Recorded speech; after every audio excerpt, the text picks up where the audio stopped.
we get a lot of people coming in now who have low thyroid hormones. Their T3 is low. But you see, you can't look at one number. So you got to look at TSH, you got to look at T3, you got to look free T3, free T4. You've got to look at the whole spectrum. And in fact, one of the things that I've seen, if you're insulin sensitive with low insulin C-peptide, it is normal to have a low T3. So when people come in and their doctor says, oh, your T3 is low, you must go on some medication, those people, even though they're now in the upper part of the normal range, are overdosed on thyroid, because the beauty about being carnivore is instead of your hormones doing this, they're kind of more like a vibration. And the ideal hormonal milieu in the human body is a gentle vibration that fluctuates. The difference, the way I describe it to my patients, but where do you live? In Austin, Texas. Okay, so you're close to the sea, but not on the sea. Mm-hmm. The sea is out my back door over here. So if you walk on the beach, you see these waves crashing onto the beach. That is the hormonal background of someone on the standard American diet. If you get in your boat on a calm day and you go 2 miles offshore, the waves are doing this, very calm, and that is an insulin-sensitive carnivore.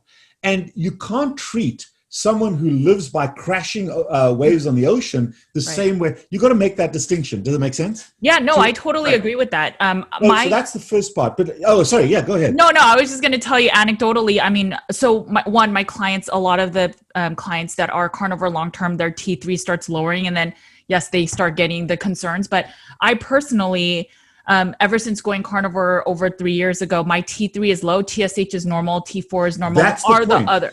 TSA, if your TSH and T3, T4 are negative feedback systems. Yeah. So if your TSH is high and your T3 is low, we got to figure out why. You may have Hashimoto's, you may have iodine deficiency.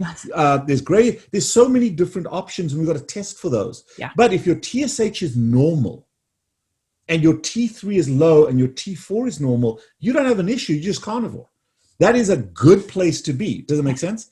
Yeah, so no, I agree. The other simple thing is, and I've got blood work here. This is over 100 patients that I've collected in the last month that I've seen that are all extended carnivores or carnivore veterans. I love that word. And all of these people, if you showed their insulin blood work, they've all had insulin C-peptides checked. If I showed that to every, I'll just give you a read here. Let's just pull up one over here. C-peptide 0.72, A1C 4.7, and, well, forget about the A1C, insulin 2.6, C-peptide 0.72. And fatigue lasts a very long time when you convert. So don't go carnivore for 2 days and expect your fatigue to vanish. It's going to take months to years to get into that efficiency state, but you've got the rest of your life to live. Right. So if you take your current age and age 100, that's how long you want to live for.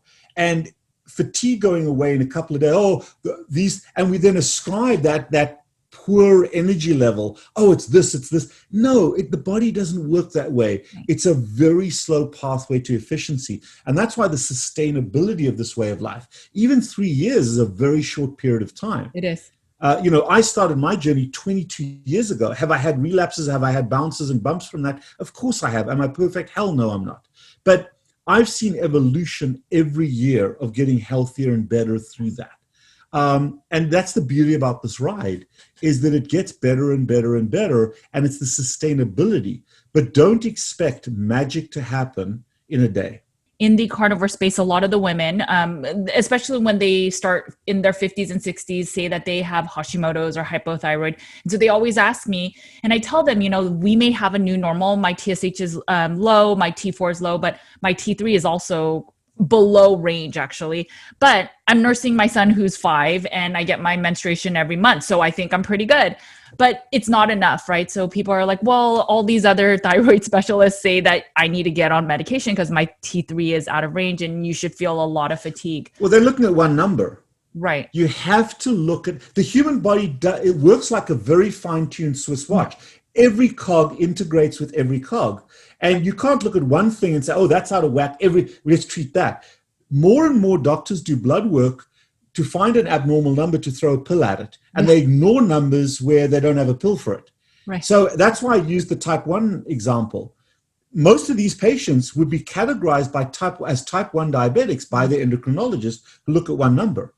But the A1Cs are below 5, their blood sugars are normal. So you can't say that. You've got to look at the integration. T3 by itself is usually low in a veteran carnivore, but so is their TSH, so is their T4, and it's not an iodine deficiency. So you can't look at one thing and say, oh, this is deficient. Whether it's electrolytes, whether it's protein, whether it's fat, whatever it is, you've got to look at the entire spectrum of what we do, and we've forgotten how to do that as healthcare workers. I'm certainly not better than anybody. And the first thing I'll declare to patients is that, or to people that come and see me, is I know certain things, I don't know certain things. I'm seeing certain things that I can't explain. Let's be part of this kind of experiment and let's work it out. That's the first thing. The second thing is, I'll tell them this. When there's a particular political fact and you put on, let's say Fox News, Sean Hannity is going to have a particular perspective of that fact. Then you put on MSNBC and Rachel Maddow is going to have the polar opposite opinion of the same fact. And they'll never be on the same page. Sure. That is what has happened in healthcare because it's more opinion-based than biology or factually based. I'm going to have an opinion based on what I see in my experience. Your other doctors are going to have this polar opposite opinion. However, when it comes to watching TV, you are the one with the control button. And exactly the same is true with healthcare. You look, and it's important to go and get my opinion and get the statin-pushing doctor's opinion and ask them probing questions. Ask me whatever probing questions you want to. And then you decide who you're going to follow. But one thing is absolutely certain, Jody. There's only one thing that's true, and that is we're all going to die. Right. Okay, so how we get there is our chosen pathway. We can choose how we get there. And you then have to live and die by your choice. Not because some doctor gave you misinformation, but it's because you chose to believe that doctor's misinformation. We physicians are so afraid that if I don't put you on a statin and you have a heart attack, then it's my fault. Right. But if you have a heart attack on a statin, oh dear. It doesn't work that way. You make the choices based on the best available information, and we're all learning as we go. So if you want to come along for the ride, hitch your wagon to us. And we'll be as open and as transparent as we can be about our knowledge and our lack of knowledge and how our knowledge changes. That's why I bring up the low salt thing. I'm not sure. But it is absolutely correct to question it. And then to do the experiment so that we can find the truth. If you must eat salt, or no, you shouldn't eat salt, we're screwed because you're never going to come to the truth.